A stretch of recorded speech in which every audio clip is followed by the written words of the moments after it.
Hello friends, welcome back to my YouTube channel Delhi को vlog. कैसे हो आप लोग? उम्मीद है सब अच्छे होंगे, सब बढ़िया होंगे और जो अपनी तैयारी है वो अच्छे से कर रहे होंगे। आज मैं आपको तीन चार चीज़ों के ऊपर लेके चलूँगा कि एक तो वैकेंसी के ऊपर कि दिल्ली पुलिस के अंदर कौन कौन सी वैकेंसी है वो फ्यूचर के अंदर आ सकती है और कितनी कितनी वैकेंसी हैं वो आ सकती है।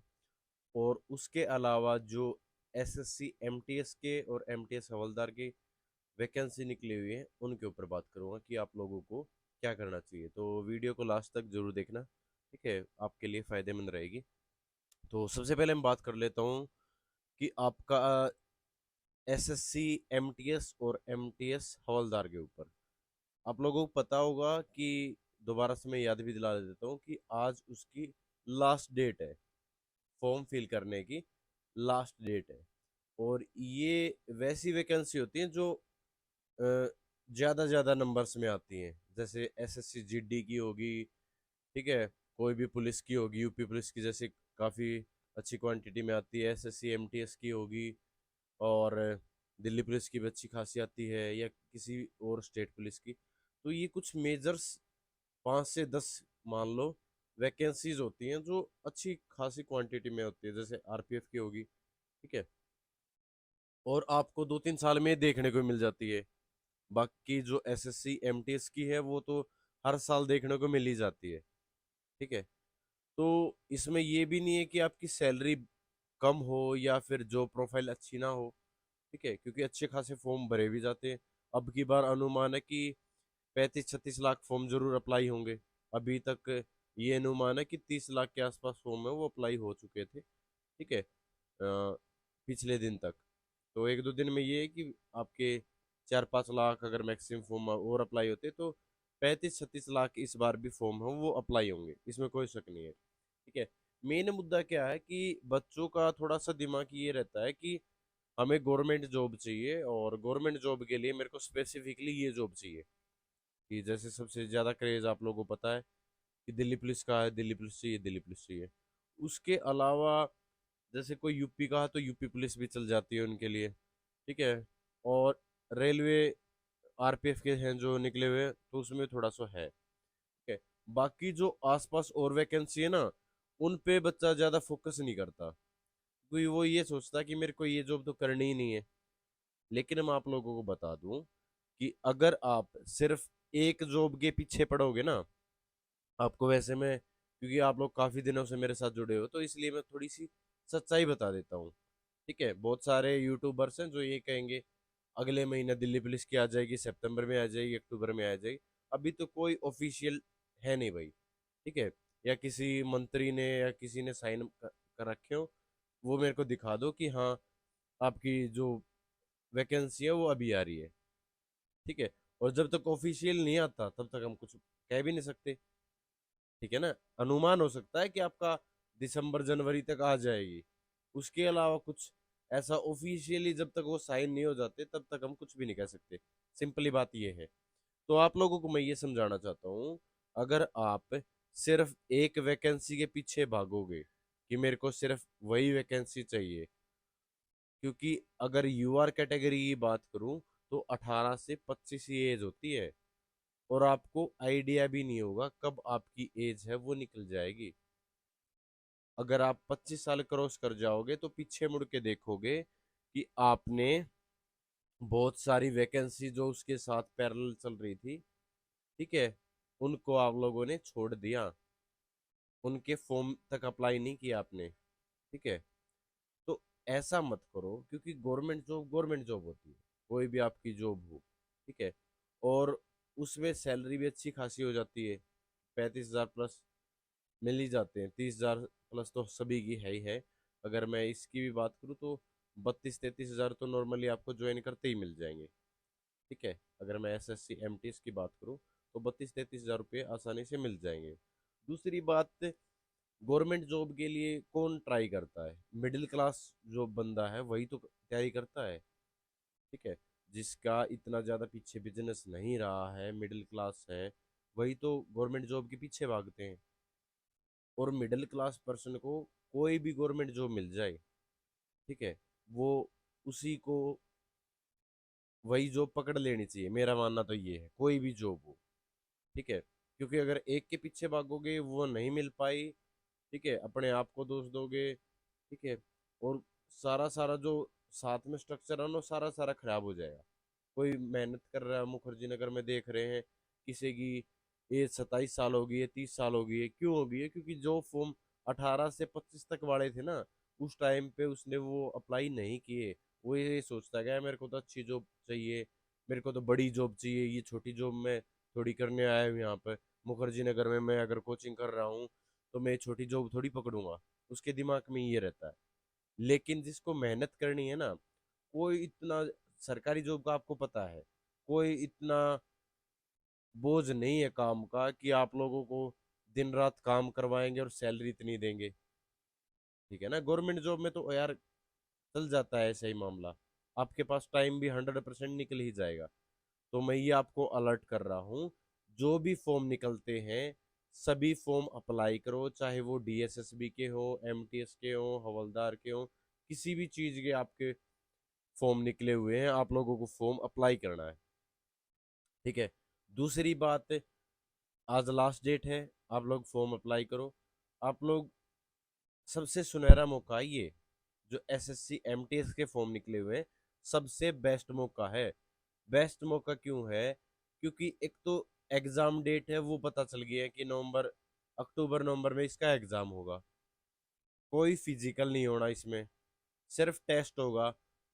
टेस्ट में भी क्या है कि आपके सिर्फ दो सब्जेक्ट मेन रहेंगे, एक तो जीएस और एक इंग्लिश। कोई भी ऐसा एग्जाम देखने को नहीं मिलेगा गवर्नमेंट एग्जाम जिसके अंदर सिर्फ दो एग्जाम के बेसिस पे आपको सरकारी नौकरी मिल जाए। लेकिन एसएससी एमटीएस के अंदर ऐसा हो रहा है कि आपको सिर्फ दो सब्जेक्ट तैयार करने हैं, उसी के बेसिस पे आपको क्या मिल जाएगी? गवर्नमेंट जॉब मिल जाएगी। दो सब्जेक्ट क्योंकि क्यों कह रहा हूं मैं? क्योंकि दो फेजेस में होंगे, ये दो सेशन होंगे। फर्स्ट सेशन में क्या होगा? आपकी रीजनिंग होगी और मैथ होगा। ठीक है, रीजनिंग होगी और मैथ होगा। वो सिर्फ क्वालिफाइंग नेचर के हैं, वो सिर्फ क्वालिफाइंग नेचर के हैं। एक मतलब 20-20 आपके क्वेश्चंस मिलेंगे, एक क्वेश्चन 30 नंबर का होगा, वो सिर्फ क्वालिफाइंग नंबर के हैं। तो आप क्वालिफाई आसानी से कर जाओगे। अगर रीजनिंग में आप 15 से 16 क्वेश्चन भी कर जाओगे तो आप क्वालिफाई हो। अगला जो पार्ट होगा, सेकंड पार्ट, उसके बाद उसमें आपकी क्या होगी? 25 नंबर की जीएस और 25 की इंग्लिश। मतलब एक क्वेश्चन आपका कितने का होगा? 3 नंबर का, तो 150 नंबर का आपका ओवरऑल पेपर होगा। 150 में आपकी क्या लगेगी? मेरिट लिस्ट लगेगी। तो सिर्फ आपको एग्जाम सब्जेक्ट कौन से तैयार करने हैं? इंग्लिश और जीएस। जीएस तो आपके हर उसमें आती है, हर एग्जाम में। अगर आप दिल्ली पुलिस का भी एग्जाम दोगे, आगे सीजीएल का दोगे, सीपीओ का दोगे, कोई भी एग्जाम उठा के देख लो, जीएस तो आती ही आती है। तो जीएस की तो आपने तैयारी भी कर रखी होगी पहले से।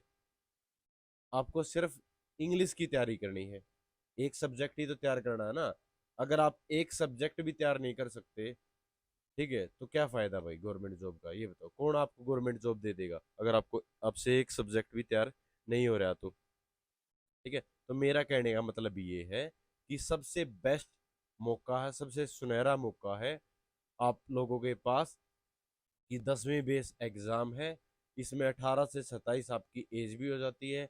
जो भी बच्चे ये कह रहे थे ना कि सर मैं मार्च तक 25 का हो जाऊंगा, अक्टूबर तक 25 का हो जाऊंगा, वो ये जो पकड़ लो। ठीक है, डिपार्टमेंट के अंदर भी प्रमोशन होते हैं।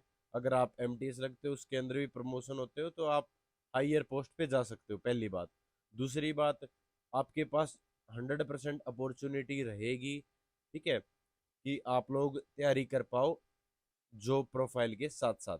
जॉब के साथ साथ आप तैयारी भी कर सकते हो आसानी से। कोई दूसरा गवर्नमेंट एग्जाम अगर आपसे आपके सामने आता तो वो क्रैक कर सकते हो और आप उस डिपार्टमेंट के अंदर जा सकते हो।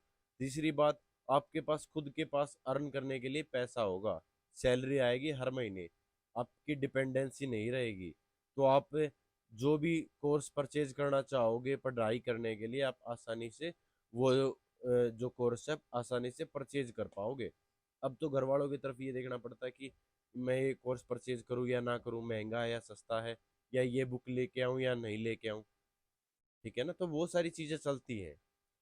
तो ये था आपका बेसिक क्योंकि वीडियो ज़्यादा लंबी हो जाएगी, कोई और वीडियो लेके आनी पड़ेगी जिसके अंदर मैं ये बता पाऊंगा आप लोगों को कि दिल्ली पुलिस के अंदर सिर्फ एक ही वैकेंसी नहीं होती। थोड़ा मोटा मोटा मैं बता देता हूँ, नहीं तो बच्चे कहेंगे सर बेवकूफ़ बना के, ठीक है, ऐसे स्टार्टिंग में बता के। तो दिल्ली पुलिस के अंदर आपको एमटीएस के देखने को मिलते हैं, दिल्ली पुलिस एग्जीक्यूटिव कांस्टेबल के, अब टेक्नीशियन के भी देखने को मिल सकते हैं, कांस्टेबल के नई वैकेंसी आ सकती है। और इसके साथ साथ एचसीएम के होती हैं मिनिस्ट्री वाली, एडब्ल्यू टीपीओ के निकलते हैं फार्म, ठीक है। और दिल्ली पुलिस के अंदर एमटीएस के अंदर निकलते हैं, ठीक है। तो ये इस तरीके की वैकेंसी है दिल्ली पुलिस के अंदर देखने को मिलती है। तो अभी उम्मीद है दो आपकी वैकेंसी आएंगी, एक तो एमटीएस की और साथ में सॉरी ड्राइवर्स की भूल गया, दिल्ली पुलिस ड्राइवर्स की भी वैकेंसी निकलती है। लेकिन जैसे मैं बता देता हूँ स्पेसिफिकली कि ड्राइवर की एडब्ल्यू टीपीओ की अभी जो वैकेंसी पीछे ही निकली थी वो, और मिनिस्ट्री वाली एचसीएम की 500 वैकेंसी वो निकली थी। तो ये वैकेंसी थोड़ी थोड़ी क्वांटिटी में आती है, ठीक है, क्योंकि इतनी ज़्यादा इनकी रिक्वायरमेंट होती नहीं है डिपार्टमेंट के अंदर। तो ये आती है 500-600 के आसपास, ठीक है। ड्राइवर्स की हैं वो अगर कई साल लग जाते हैं तो ज़्यादा आ जाती है, लेकिन इनकी भी वैकेंसी इतनी ही रहती है, ठीक है। तो अभी के लिए ये है कि अभी 1 1.5 साल 2 साल तो मुश्किल है मेरे हिसाब से, अगले साल लास्ट में देखने को मिल सकती है कुछ वैकेंसी एचसीएम की। बाकी और पे इतनी ज़्यादा उम्मीद हम नहीं कर सकते, फिलहाल उम्मीद कर सकते हैं दिल्ली पुलिस कांस्टेबल की नई वैकेंसी की, और उसके साथ साथ हम उम्मीद कर सकते हैं दिल्ली पुलिस एमटीएस की, ठीक है, दिल्ली पुलिस एमटीएस की और दिल्ली पुलिस कांस्टेबल की वैकेंसी ये जल्द से जल्द आपको देखने को मिलेगी। एमओयू भी साइन हो चुका है, वो आपका चाहे एमटीएस का रहा हो या फिर एग्जीक्यूटिव कांस्टेबल का रहा हो, मोस्ट प्रोबेबली एग्जीक्यूटिव कांस्टेबल का ही रहा है, तो आप लोग उसका इंतज़ार करो। लेकिन साथ में कोई भी और अदर वैकेंसी आती है उनके फॉर्म अप्लाई करो, उनकी तैयारी करो आप लोग, ठीक है।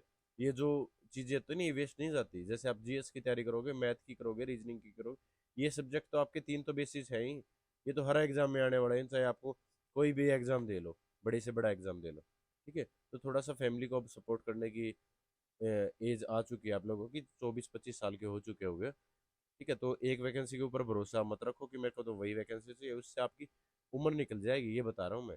30 साल के हो जाओगे, पीछे मुड़ के देखोगे ना कि मैंने क्या गलती करी, तो ये गलतियों को सुधारने वाला समझाने वाला कोई नहीं मिलेगा, ठीक है। तो एक छोटा भाई बड़ा भाई होने के नाते मैं आप लोगों को समझा रहा हूँ कि जो भी गवर्नमेंट जॉब की वैकेंसी निकलती है, क्योंकि गवर्नमेंट जॉब का महत्व बहुत होता है अपने अंदर, जो मिडिल क्लास फैमिली होती है ना उसके अंदर गवर्नमेंट जॉब का महत्व बहुत होता है, वो चाहता है कि गवर्नमेंट जॉब मिले ही मिले, ठीक है। तो चीज़ें अगर अच्छी लगी हो तो आप ज़रूर चीज़ों को शेयर करना, ठीक है, और चैनल को सब्सक्राइब करना। थैंक यू सो मच, जय हिंद सभी को, नमस्कार।